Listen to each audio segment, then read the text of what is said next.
मिले हैं और ये पूरा भारतीय किसान यूनियन सुधरने का मंडल है जिसमें सभी जिला प्रधान हैं, स्टेट के पदाधिकारी हैं और आज जो मांगे हमने सीएम साहब के आगे रखी हैं उनमें जो बाढ़ से प्रभावित एरिया है उसका जल्दी सर्वे करवा के और उसका जो मुआवजा है वो 50,000 रुपये दिए जाए, क्योंकि पंजाब में 20,000 रुपये दे रहा है।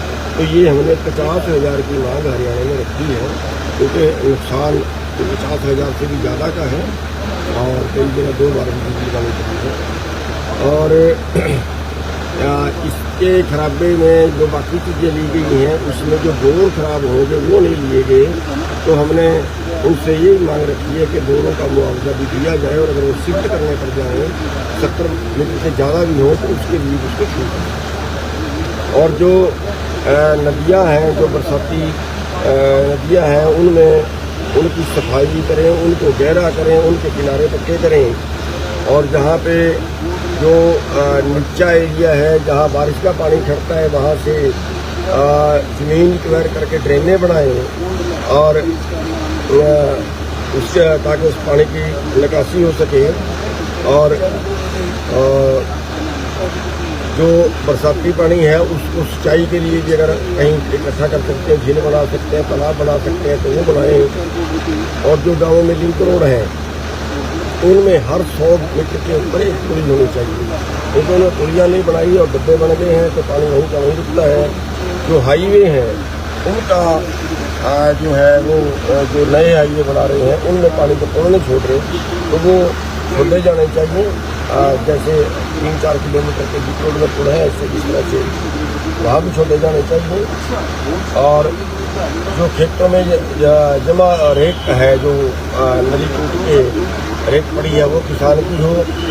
जो ज़मीन किसान की नदी में गिर गई, जैसी जमुना ने बहुत कटाव इस बार किया है, तो या तो किसान को उसके पैसे मिले उसकी ज़मीन की और या उसमें से रेत बेचने का अधिकार किसान को। और एक जो चीका क्षेत्र में है जो 80 फुटाना नहर है वो ऊपर को है और घग्गर नीचे को है, उसमें जो है वो पानी निकलता है और पीछे बहुत नुकसान करता है। तो 80 फुटाना नीचे को करनी चाहिए और घग्गर ऊपर को करनी चाहिए और वहाँ पे सफाई का ठेकेदार बड़ी घोटाला करता है तो उसके ऊपर भी कार्रवाई हो। इनसे मांग रखी है। एक जो मुकदमे हैं आंदोलनकारियों के ऊपर, देश को बचाने के लिए आंदोलन करते हैं उनके ऊपर बहुत से मुकदमे दर्ज, सभी मुकदमे वापस लें सभी किसानों के।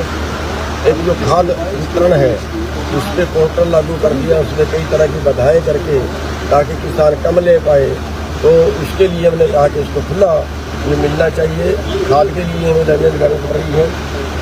और धान की खरीद जो है वो 15 सितंबर से हो, परमानेंट हो। और जो कपास है अब की बार कपास का रेट डाउन आ गया क्योंकि बाहर से कपास में डाली है, तो कपास का जो है वो पूरी खरीद सरकार करे।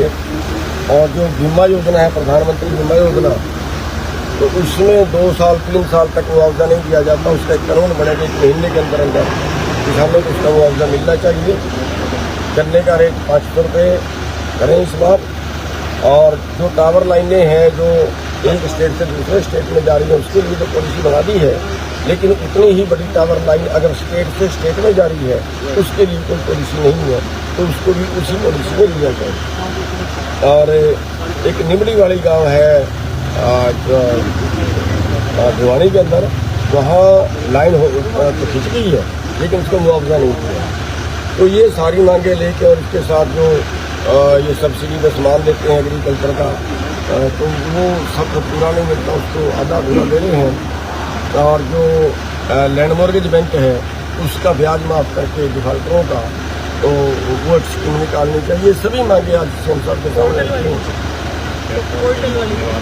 हाँ, एक पोर्टल वाली, ये पोर्टल जो है जो खराबे का पोर्टल जो बोला है वो पोर्टल पे मेवात के लोग या कहीं ठग जो है वो पोर्टल करवा रहे हैं और जब पैसा मिलेगा बीमे का या सरकार की तरफ से वो सीधा उन ठगों के खाते में जाएगा।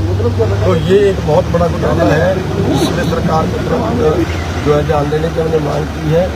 और इन सभी बातों को उन्होंने बड़े ध्यान से सुना है और जो उनका जो अधिकारी बैठाया हुआ था उसको सारी नोट कराई है और उनको कहा भी है कि इन सब पे गौर करो, इतना होगा तो आने वाला टाइम जाने, लेकिन अच्छे माहौल में बात हुई है, जो बात सुनी है और हमें उम्मीद है कि वो करेंगे और नहीं करेंगे तो फिर आंदोलन का रास्ता तो आगे हमारे लिए खुल जाएगा। हाँ, लड़के लाके उन्होंने दौरा किया भी है और भी वो कह रहे थे जो हिसार का एरिया उसमें और भी चक्कर लगा।